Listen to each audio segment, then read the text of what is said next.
سلامونه ګرانو کتونکو، امید دی چې ښه به یئ. ګرانو کتونکو، مسایل دي هغه حل کېږي نه، مشکلات دي په هغې کې څه کمی نه راځي. زمونږ چې کوم د حکمران طبقې، زمونږ چې کوم د ادارو د سربراهانو ترجیحات دي، هغه ورځ تر ورځه چې دی هغه اکسپوز کېږي، د هغې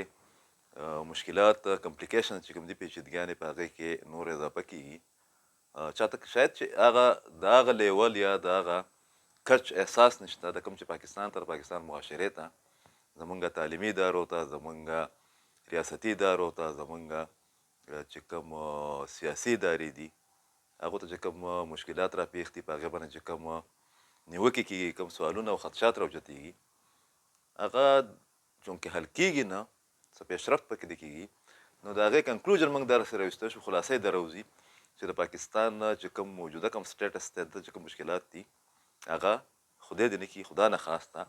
هغه ناقابل اصلاح دي. نن چې په دې نشست کې په کوم ایشو باندې زه خبره کوم، هغه د خیبر پښتونخوا سره تعلق لرونکی د پپواسا مشر، کوم چې د یونیورسټو د پوره ملازمینو، د زرګونو ملازمینو نمایندګي کوي، او څو ځله د کوم چې پیوټا دی د خیبر پښتونخوا، د هغې صدر پاتې شوی دی. تاسو ټوله پیژنئ ډاکټر جمیل چترالي صاحب، د هغه خلاف چې کومه انکوایري شوې ده، او په هغې باندې چې کوم رد عمل را روان دی، په کومه طریقه باندې چې مختلفه یا متعلقه فورمز د دغه انکوایري په هغه تیم باندې، کنټینټ باندې، په هغه نیت باندې، په هغه انیشیټیو باندې د خفګان او د تشویش اظهار کړی دی، او اعتراضات یې اوچت کړي دي. هغه زمونږ د دې سیشن چې کوم دی هغه موضوع ده. کم چارجز چې په هغه باندې لګېدلي دي، او د کم ځای نه چې دغه انکوایري انیشیټ شوې ده، هغه چارجز انتهایي بېهوده دي، ډېر غیر سطحي دي، غیر حقیقي دي، او د هغې بنیادي چې کومه نقطه ده چې په اسانو الفاظو کې هغه زه بیان کړم، هغه دا ده چې په ده باندې چارجز لګېدلي دي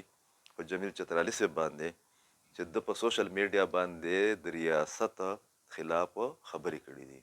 یا یې کمپین چلولی دی، یا داسې خیالاتو یا تصوراتو یا تاثرات اظهار یې کړی دی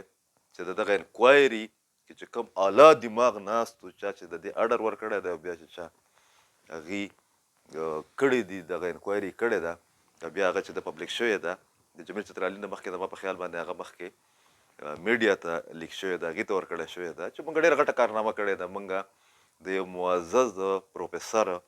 چې هغه د امن دپاره کار کړی دی، هغه په نیشنل انټرنیشنل فورمز باندې، په میډیا باندې د پاکستان د کوم ادارې دي، د پاکستان چې کوم سلامتي ده، د ټالرنس دپاره، د پیس دپاره په هر ځای کې خپل اواز اوچت کړی دی، ځان په ریسک کې اچولی دی. نو هغه باندې که انډایرکټلي که موږ داسې وویلی شو، د دغه انکوایري رپورټ خلاصه دا ده چې هغه یې غدار ډکلیر کړی دی. یو ډاکټر، یو پروفیسر، بیا هغه یو آرټسټ،